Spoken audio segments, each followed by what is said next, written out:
Minimum ভোটারের বয়স হইতে হবে 40। এই 40 বছর বয়সের লোকগুলো যদি ভোটার হয়, ভোট সেন্টারে মারামারি হবে না। প্রথম আসেন, ভোটার কত বছর বয়স? 18 বছর বয়স না? গোড়ায় গলত্ব। 18 বছর বয়সের যে ছেলেটা ভোটার, আপনার ছেলের বয়স 18, আপনার মেয়ের বয়স 18, তাহলে কি করেন আপনি? বাসায় স্কুলে যা পড়তে বলে না বলে থাপ্পড়, মেয়েটারে কলেজে নিয়ে যান, নিয়ে আসেন নাকি? এই তো তার, সে এমপি নির্বাচনে ভোট দিবে কেমনে?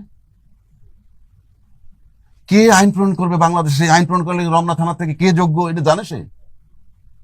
আপনি বাসাতে কয়ে দিলেন যা মা ওই জায়গায় ভোট দিস, ভোট সেন্টারে যাওয়ার পর আয়োজন করলেন এই জায়গায় না সাইডে ভোটটা দিও।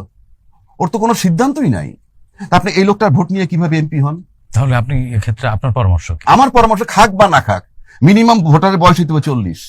কারণটা কি? কারণ রাসূল পাক জন্মে রাসূল ছিল, নবুয়তি 40-এ।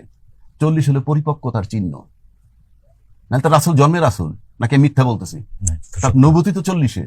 40 হলো একটা প্রতীকী যে মানুষ পরিপক্ক হয়, কাজে সে নির্বাচন করতে পারবে, সিলেক্ট করতে পারবে, সে ঘরে বাইরে কাজ করে। আপনি 18 বছরের বাচ্চা তো রোজগারও করে না। আপনার বলে চিপস নিয়ে এসো, আপনার বলে চকলেট নিয়ে এসো, আইসক্রিম নিয়ে, এইগুলো তার থিঙ্কিং। সে নাকি ল মেকারের ভোট দিবে। তাহলে তো পাগলের দেশ। 40-এর নিচে প্রার্থীও হতে পারবে না। তাহলে হওয়া উচিত না তো, উচিত না। কারণ আপনি ভোটার কম হোক, এখন 12 কোটি ভোটার আছে, সেটা 4 কোটি হোক, হোয়াট ইজ দ্য হার্ম? 1 নম্বর। 2 নম্বর হলো, এই 40 বছর বয়সের লোকগুলো যদি ভোটার হয়, ভোট সেন্টারে মারামারি হবে না। 40 বছর লোক মারামারি করে না। তার মানে কি আপনি ভোটার এবং নাগরিক দুটি আলাদা করতে চাচ্ছেন? আর নাগরিক তো থাকবেই, আরে নাগরিকত্ব অসুবিধা কি? আপনার আইডি থাকবে, আপনি নাগরিক। কিন্তু আপনি ভোট সেন্টারে মারামারি কারা করে বলেন তো? বুকে হাত দেন, বুকে হাত দিয়ে বলেন কারা মারি করে? 18 থেকে 25। 40 লোকে করে, কিশোর তরুণরাই করে। সরানেন থেকে, ভোট সেন্টারে মারামারি হবে না, লিখে রাখেন। আবার 25 বছর বয়সে এমপি হইতে হবে, পার্লামেন্ট সংসদে আছে। পৃথিবীর কোথাও কেউ এই নজির নেই। হ্যাঁ, এইবার আসেন ওই উন্নত বিশ্বের কথা বলেন তো। উন্নত বিশ্বে যখন বয়স 18, তখন কি বলে? গেট লস্ট, চলে যাও, নাকি বলে না? তোমার রোজগার তুমি করবা, তোমার লেখাপড়া তুমি করবা। সে পড়ালেখা করতে হলে এডুকেশন লোন নেয়, সেটা আপনি জানেন? এডুকেশন লোন নিয়ে বলে তুমি যখন থেকে কাজ শুরু করবা তার থেকে পরবর্তী 30-40 বছরের শুধরাবা। উন্নত বিশ্ব। সে তো মাঠে নেই মেয়ে 6 মাসের মধ্যে দুনিয়া দেখে ফেলে, ওরে আল্লাহ, পড়তে হবে, ব্যাংকে টাকা নেওয়া লাগবে, আমার দায়িত্ব আমার, যে আমার দায়িত্ব নিতে পারে সে তো অন্যের দায়িত্ব নিতে পারে, চুজও করতে পারে। আপনার লোকে সেটা আছে? আপনাকে এই যে আমরা উন্নত বিশ্বের তুলনা দেই, হ্যাঁ, রাম ছাগলের মতো আলাপ।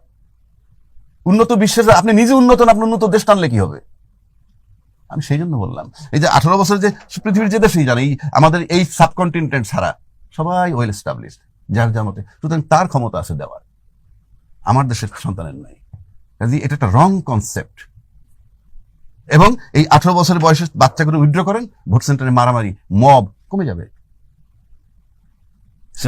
তাহলে আপনার ওই তথ্য অনুযায়ী তো এনসিপি তাহলে রাজনীতি করতে পারবে না। হ্যাঁ, আপনি আনেন, করতে পারবেন না, অসুবিধা কি? করেন না।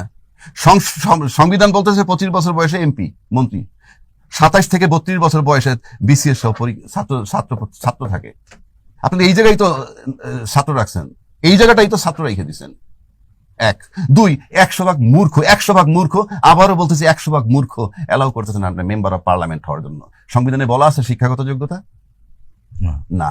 একটা মূর্খ লোক যখন এমপি হয়, রাম ছাগল সোজা বাংলায় বলে, সে যখন 10 জন সচিবের সাথে আলাপ করে কি কথা বলবে? আপনি বলেন না, কি কথাটা বলবে? কি মমতাজ কথা বলছে আর্মি জেনারেলদের সাথে বসে, কি আলাপটা করছে? কি আপনি বলেন না, কি আলাপটা করছে? কি ফাইটে যায় আমার বন্ধুর বাড়ি, এই এই এই এই কইছে আর কি? আপনি বলেন না, কি কথা বলবে? আইজির সাথে কি কথা বলবে? জি, এই দেশটা হলো মূর্খ লোকের জন্য দেশ, এবং পলিটিক্স ইচ্ছাকৃতভাবে বানাইছে, পরিষ্কার।